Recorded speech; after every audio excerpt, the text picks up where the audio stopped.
looking for the Detroit Red Wings. Didn't see them last night. That was rough. Actually, maybe not. Maybe that was expected. We kind of talked about this the day before. Welcome, dear viewers. I know there's probably going to be low viewership live, but if you do join, thank you for joining. Normally, I don't do a live on Fridays, but I've been depriving you all of my presence and my hockey contributions because I was away so long, 13 days in Doha. And today's a big day in the World Cup, so you should check that out. But last night, coming off a really positive win versus the Tampa Bay Lightning, Detroit Red Wings continue their Florida swing, and that was rough to say the least. They drop a 5-1 game to the Florida Panthers, who, if you know what I've been saying about the Florida Panthers, they are a yo-yo team, and they're just very inconsistent. Detroit Red Wings seem to go on these streaks either way, but they get points in the streaks where they're, kind of losing. So that's positive too. Teams have pretty similar records, although less losses for Detroit, which kind of reinforces my point that Detroit grabs points in overtime, which is unlike previous years with Detroit. So this is all good for Detroit. However, it's frustrating watching the change from Billy Husso to Alex Nedeljkovic, and man, it's very different. Now, there were a lot of power plays, I think, last night. 41 shots for the Panthers, only 20 for the Red Wings. So that's not great. 54-46 in the faceoff circle. Red Wings got to work on that.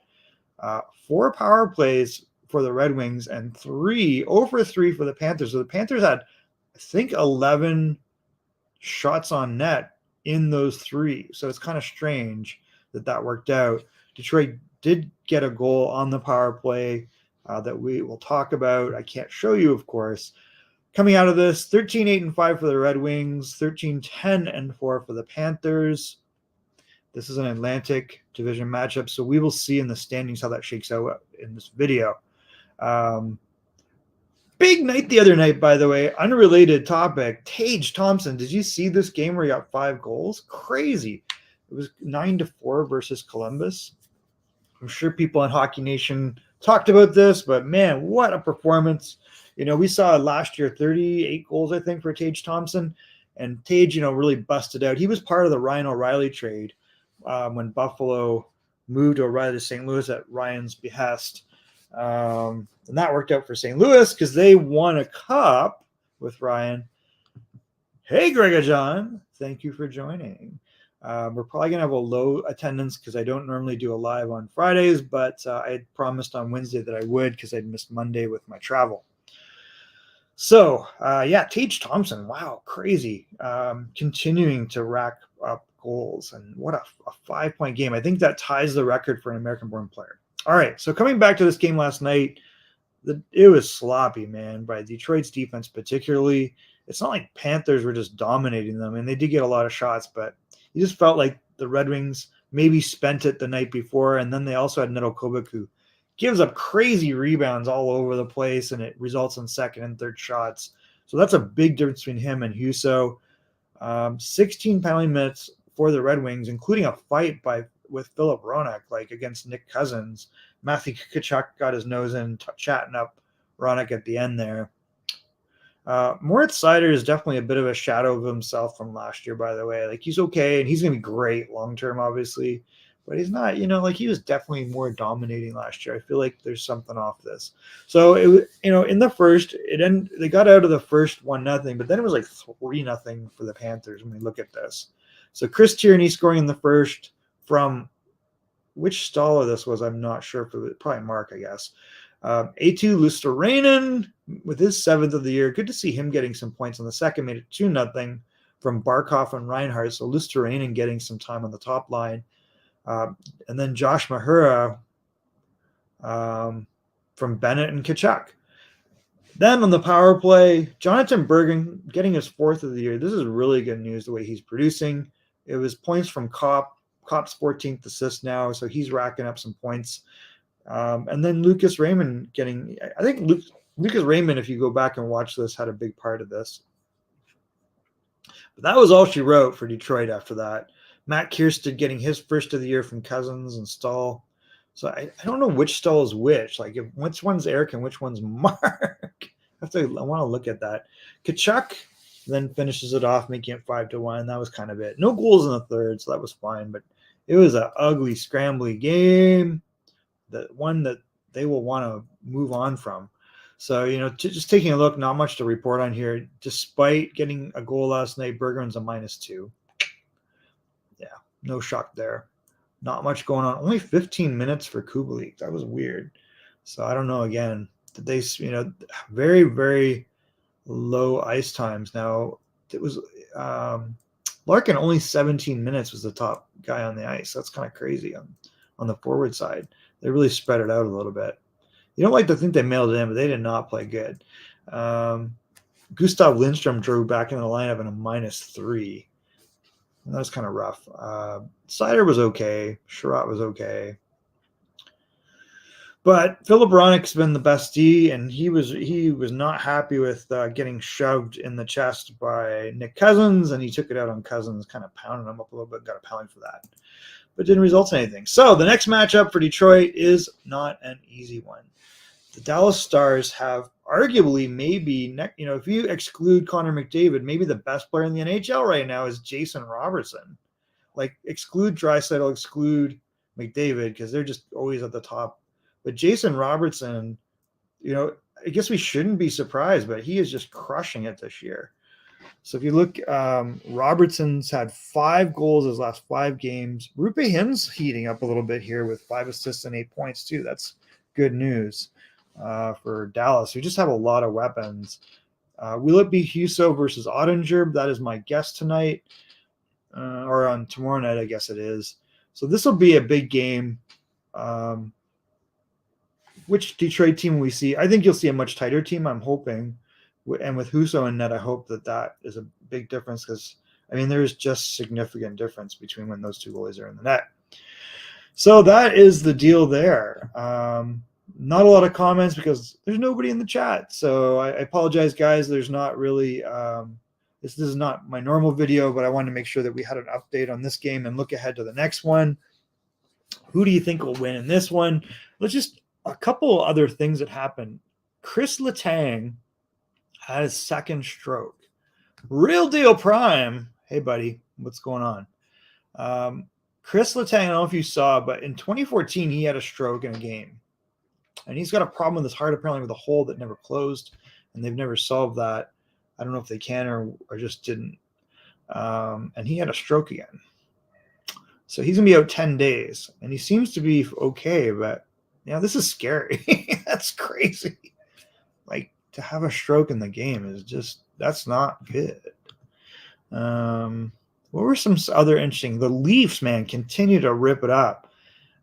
Mitch Marner, he extended his point streak to 21 games last night.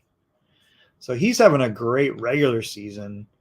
That is just crazy. They shut out. The LA Kings did not look like they showed up to play. It was pretty bad. LA Kings have sent down Cal Peterson, by the way, to Ontario. I don't know if you know that. They've just been struggling so much in net, and they have the worst save percentage in the NHL at like 880 or something. That's crazy. Like, Jonathan Quick has not been any better. So one of these goalies got to figure it out, or they got to move to get a goalie because they're a pretty good team. They're in third in the Pacific, despite having literally horrible goaltending and not great team defense right now. Yeah. So that was interesting. 5-0 for the Leafs. And all the usual suspects, well, actually unusual suspects. William Nylander gets his 15th of the year. Don't look now. Michael Bunting gets his 14th assist. Mitch Marner for 21-game point streak, 11th goals unassisted, made it 4-0. And Austin Matthews gets his 14th. And Nylander assisted on that. Bunting assisted on that. So Bunting now has 15 assists. Nylander is 13. So Nylander is 28 points in 28 games. Doing it in fancy fashion as usual. And Matthews, 14 goals in 28 games. So he's on, a 40-goal pace, but I'm sure that will bump up. Will he get 60 or maybe? I think he'll probably get 50. He'll figure it out. He'll get 50. It's quarter of the way through the year. He'll be fine. So that was interesting. Big win for them. Dallas last night winning in overtime versus Ottawa 4-3. Ottawa just, maybe one of the most disappointing teams, I would say, given aggressive offseason moves we thought they all made. The Jets continue to get some points. So they win 5-2 versus a yo-yo St. Louis Blues team. Thomas Grayson net last night, a 7-8-9. Repeat, 7-8-9 save percentage last night. What? That's just crazy. Good seasons from all the usual guys in Winnipeg. Pierre-Luc Dubois, 12 goals. Kyle Connor, 11 goals. Blake Wheeler's got 8 goals suddenly. Wow, actually, he had 13. Pierre Dubois got 2 goals last night, so he got 13. And then Josh Levo got on the board again. He scored the other night as well. And Cole Perfetti getting his 5th. So they're getting some good offensive production. Blake Wheeler don't look now, but has 24 points in 25 games. And that is very typical for him. He is heavy on assists, the big man being a good playmaker. So Winnipeg looking pretty good here. So lots of interesting stuff. Colorado Avalanche. Whew. Yeah. John Didier, thank you for joining. The Colorado Avalanche are without Nathan MacKinnon for a while, aren't they? So that is rough. That is their best player next to them. I guess you could argue Cale Makar is their best player, but not great news for them. Other news, Shane Wright was loaned by the Seattle Kraken to Team Canada for the 2023 World Junior Championship. As well, the Arizona Coyotes lent Dylan Guenther, and the LA Kings lent Brent Clark. That Canada team is suddenly looking really, really stacked because they already have Olin Zellweger, who, we're without Olin Zellweger and with the Everett Silvertips, and our coach is there. Dennis Williams is at the World Juniors. I was just talking to our assistant GM yesterday, Mike, and they're both gone. So we're already banged up. We had 9 injuries in Everett, having just a rough time with injuries. And then now we lose our coach and we lose our arguably the top 2 defensemen in the WHL. Well, he's the best, man. I'm sorry, he's the best. Olin Zellweger, and now they get Brant Clark, which is interesting because Brant Clark did not make the team last year for Team Canada. But I think that'll help. I think he's benefited from playing in Ontario. I think this will be a big boon. Those 3 players, Shane Wright, Dylan Guenther, and Brant Clark, are going to have a big impact on Canada. I don't see how that's not. I thought Shane Wright was playing very well. He scored against Montreal. He scored in the AHL. Like, he's not an untalented player. I don't know what the hell Seattle's doing over there.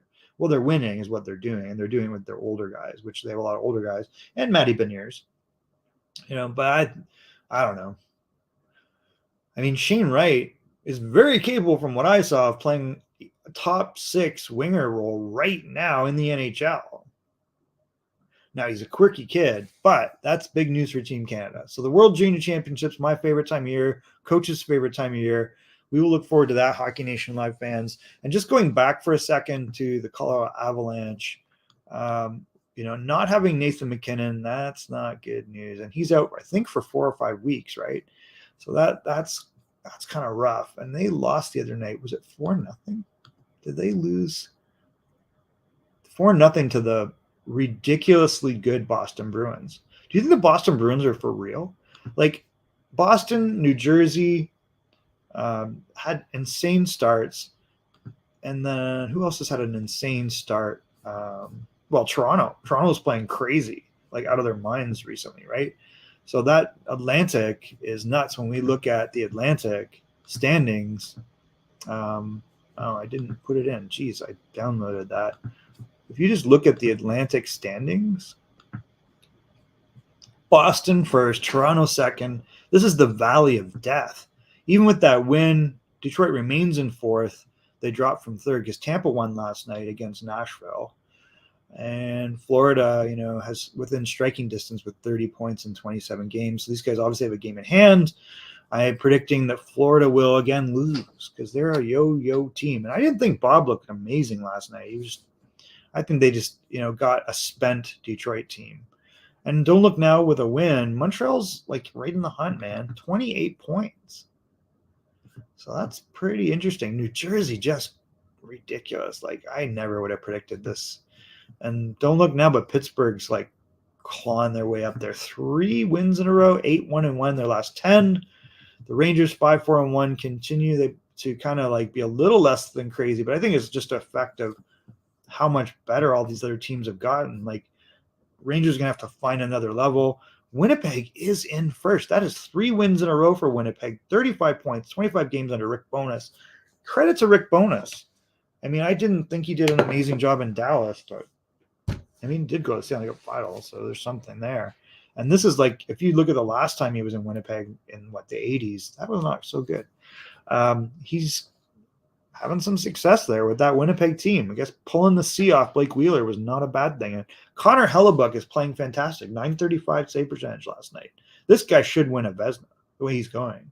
I mean, Shesterkin's off his game. Vasilevsky played terrible last night, but they still won. No, actually, Brian Elliott won last night. Brian Elliott was great last night. And, don't look now, but Colorado 3 losses in a row. So they're struggling a little bit without Nathan McKinnon. So this is going to be interesting. They're making it interesting over there. And, of course, Vegas, great season. But, don't discount Seattle. Like, this is really good. 8 games above 500. So they just don't see an opportunity. And what blows my mind, how do you have 104 goals against and you're in third in this killer division? Crazy. Something off of the rocker there. Yeah, same old. They definitely have their number, MSU. Seems to be the thing this year when the Wings start a win streak and we lose, it starts a losing streak. Yeah, I was saying that. Like, they'll go like 3-game winning streak and they'll go like a 2 or 3 game losing streak, but they'll get a point or here in overtime. So overall, this has turned out great.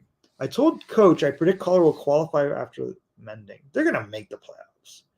Yeah, they're going to make the playoffs, but they're just having a bit of a bad streak. They won the Stanley Cup, guys. They are the defending Stanley Cup champs. That takes a lot out of you, and they're missing Nathan McKinnon. And they have different goaltending. How's Georgiev been? Because I've never really thought he was a number 1 goalie. Maybe I'm missing something, but what do you think, John? Has Georgiev been a number 1 goalie for you guys?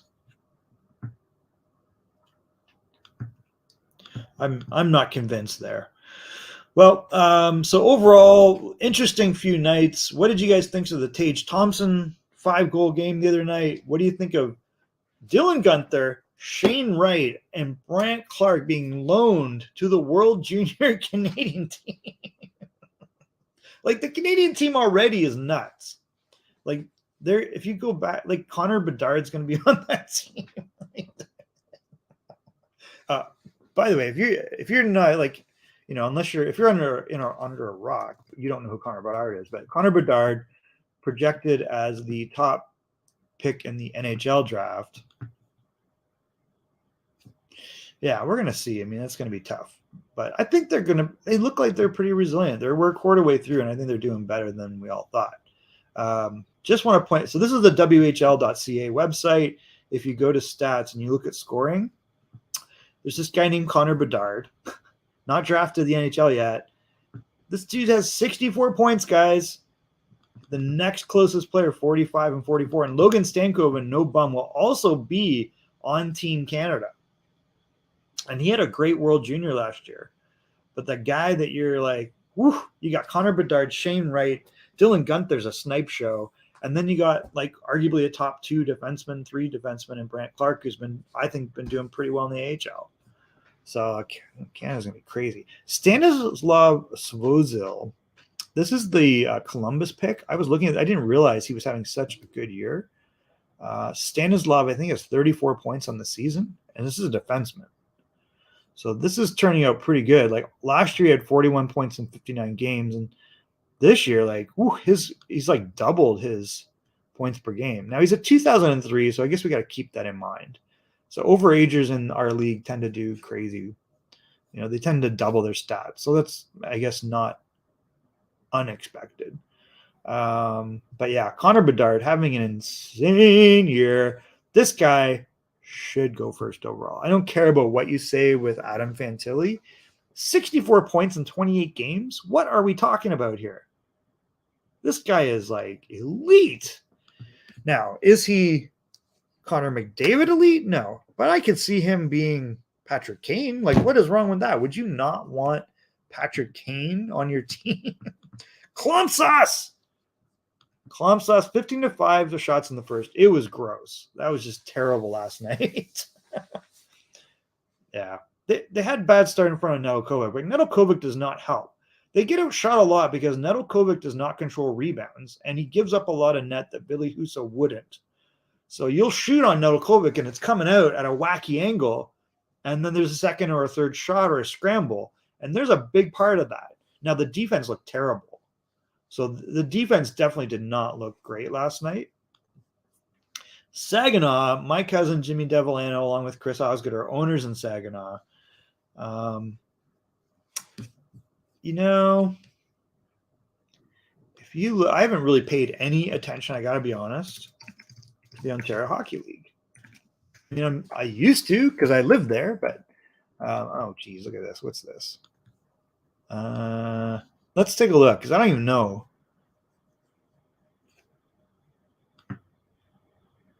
How they're doing. I haven't looked at them in a while. Oh my God, why is it doing that? Okay, here we go.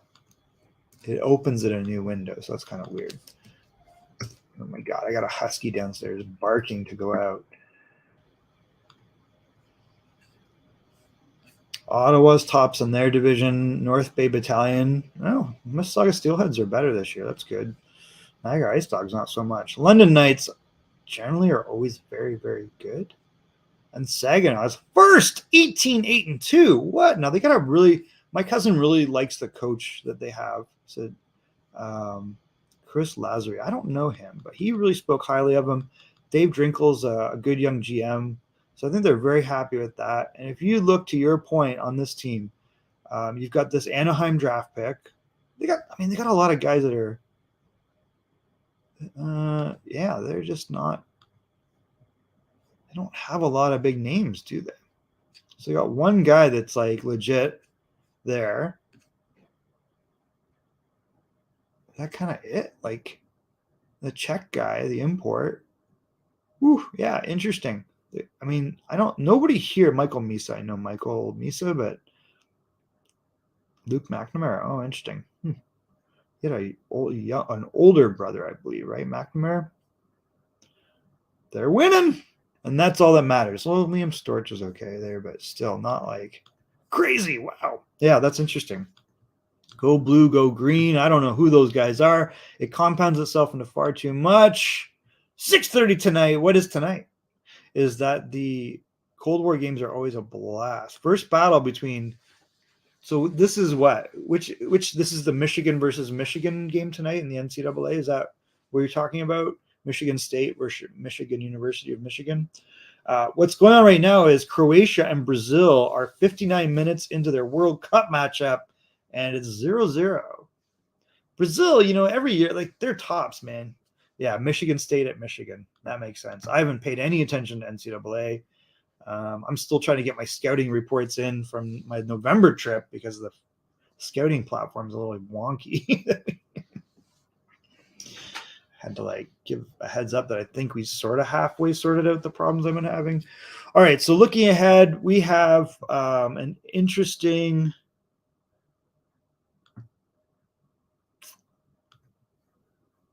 Oh, we don't want that. We want this. Just to recap, we have the Dallas game at 2:00 Eastern. So that's like 11 o'clock tomorrow. I'm assuming that's a national broadcast. Dallas is playing great this year. Lots of good stories, particularly Jason Robertson. But Rupee Hens, no slouch. Joe Pavelski continues to produce at a crazy clip. So this will be a very, very tough game, in my opinion. And then they have a few days off for next week. They have back-to-backs between home and away, Carolina and Minnesota. So they're at home versus Carolina, and then they're away at Minnesota and then Ottawa. Does Berggren success mean the end of Zadina? 110%. That's the end of Zadina. I'm just going to call it right now. Jonatan Berggren, when you saw him, my big question coming in this season was, why would this guy go back to the AHL? And they did send him, but it was a numbers thing to give, I think, guys like Zadina a chance. And when Zadina did not draw into the line, I thought Zadina played well for me in camp. And then the coach was like, nope, he does not manage the puck the way I want. Okay. And I just think he doesn't. He's very mechanical and goes to his spots to score, and it worked in junior. It doesn't work here. But he's a talented guy, Zadina. It's really a shame. But Jonatan Berggren is smart and productive, and he finds ways to get points. And right now, per game, he is outpointing Lucas Raymond. Like, the difference between Lucas Raymond and Jonatan Berggren is nothing. Like, you have two of these guys. Now, Berggren, my question was, could he play wing? And the answer in camp was, oh, yeah, because he was playing on the top line. Number 12 versus 6. Minnesota really strong again. Yeah, Minnesota is stacked. You'll be in DC on the 19th. Is that for the game versus Detroit? That is great. That is awesome. Yeah. I don't know where this guy's going to end up. I think the writing's on the wall. I mean, he's had every chance in the book, and I was really high on him. I thought they stole him at that draft, but that draft is just turning out to be junk. Like, that was Kotkaniemi. Montreal should have grabbed Kachuk. Brady's in Ottawa. And then you had Barrett Hayton, who's kind of like doing okay in Arizona. And then you got Zadina. So that draft is, He'll get 28 goals in a Rangers jersey. Zadina will? I think so. I don't think so. Zadina, like, they're not even getting 28 goals from Lafreniere, although the other night Lafreniere had a good game and Kakko scored. But these guys only have like 5 goals each. So I don't know what the deal is there. Rangers are not having a great time. Martin St. Louis is the biggest fall guy for Stevie Yzerman trades. What do you mean by that? Oh, St. Louis. Oh my God. Yeah. The team, like, wow. Detroit has picked Sundqvist, Perron, Husso. Who else? I mean, even Fabry. I mean, Fabry's been tough because he was injured all the time in St. Louis, and that's what held Robbie back. I love Robbie, but it's getting long in the tooth here. He's not young anymore. Is he a 94? I think he's a 94 or 95. So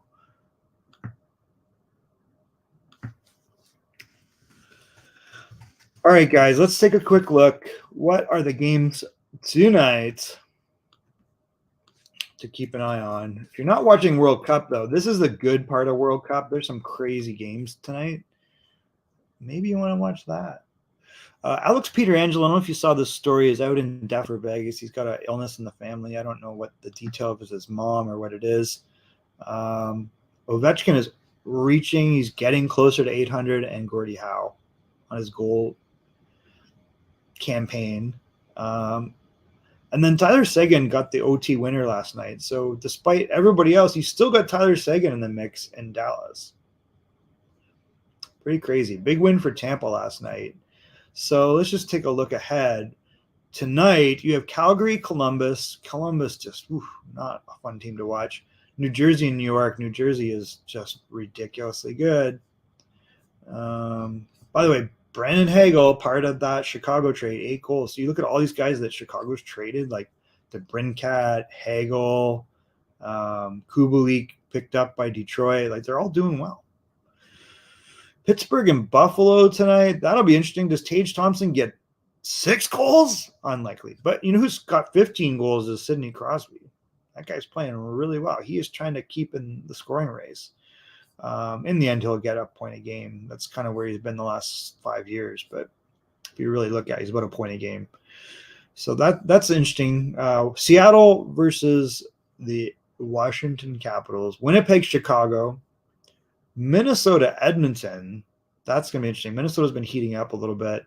Edmonton trying to find their game. They're not getting great goaltending. Rangers in Colorado. Colorado on a 3-game losing streak. Rangers on a 2-game winning streak. And then Boston, Arizona. Boston is just ridiculous. Philadelphia, Vegas. Not good times if you're a Flyers fan. And that is not a good matchup for the Flyers. And San Jose, Anaheim is bottom feeding game tonight in California. So, hey, maybe I'll go to that game. I think that game's in Anaheim. I'm sure I can get tickets. Do I want to go to that game? Yeah, Robbie Fabry. We love him. How are the Spokane Chiefs? I mean, let's look. I think we're ahead of them still.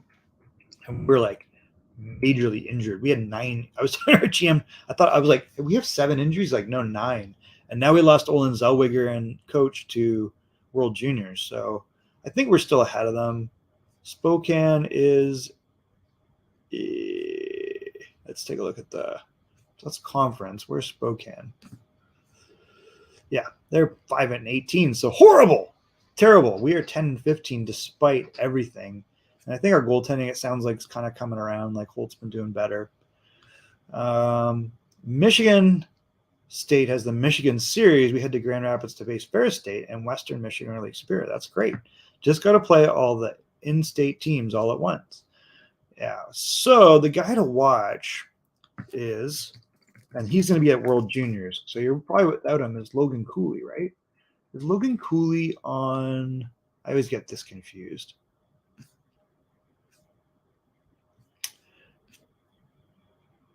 He's Minnesota, right? He's powering University of Minnesota, which is like in first. Like Minnesota's crazy. So Logan Cooley, there will be without Logan Cooley for the World Juniors, very like right now probably.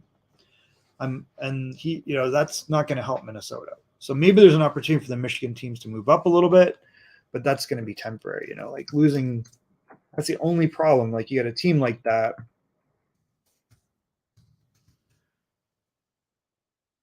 And then you get World Juniors and we all lose our best players. And then the worst teams don't have anyone going and they don't lose anyone. So Logan Cooley, 21 points in 17 games for Minnesota, powering that team, the 3rd overall draft pick to the Arizona Coyotes. They got a good one. Jimmy Snuggerud, 23 points in 18 games. So that's interesting. And then Matthew Nyes, the Toronto Maple Leafs draft pick, the 19-year-old from Phoenix, Arizona, 19 points and 11 goals. And then you still have Jackson Lacombe from Minnesota. So they're pretty stacked. Brock Faber's still on that team. Wow, you would think Brock's getting old, man. Yeah, he's 20. It's crazy to me that these guys are playing college hockey. Like, these guys are old. They should be in the AHL. Brock Faber, though, traded a couple times, but he's an NHL draft pick. Rhett Picklick is in their mix there. Luke Mittelstadt. So you recognize, they've got siblings that are playing pro. Luke is a defenseman, and his brother is Casey, I believe. Ryan Johnson, the Anaheim Ducks, Buffalo Sabres. When I say Anaheim, he played Anaheim Junior Ducks, but Buffalo Sabres. That's a crazy, crazy team. And then John Mittelstadt's on that team. Wow. Yeah, they're stacked. Oh, they got a backup ain't so good there, the goalie, but they're stacked. So, but I think you're going to lose some guys there to the U.S. team, and maybe that'll help. All right, guys, we are 5 minutes before the hour. I want to thank everybody. If you haven't done so, please hit like. If you have a friend that likes hockey, please share this. We are going to be back on Monday morning live. We will do Monday and Wednesday live next week. And most likely, I'll either post a video on Friday next week or go live. I'll check in with Coach, and maybe I can join them on one of the evening broadcasts this weekend. Illumi! I don't blame him entirely. It was a terrible – I think they were a spent team. But I don't think they play the same with Ned, and they know Ned's going to give up wacky rebounds. He doesn't control rebounds very well, and he gives up bad angle shots. So it creates second and third opportunities. That's like the old Detroit Red Wings. That's like Jimmy Howard era. Like we're now away from that. We got Ville Husso, and the next goalie that comes in, whoever that is, I don't think it's going to be Kosa for a while because he's struggling in the ECHL. Thanks, John. Appreciate you jumping in. Please like it and share with your friends. I would love to see you back Monday morning. I'd go on at 8:15 Pacific. I guess that's 11:15 Eastern time. I love all the Detroit Red Wings fans. If you have Detroit Red Wings fans, please invite them to this. No, I was just answering your question. So I don't totally blame them, but they do play very different with Ned and Net, and I think that Ned creates a lot of second and third opportunities that they wouldn't have with Husso. So in a sense, that is the goalie's fault. And in the end, it's always the goalie's fault.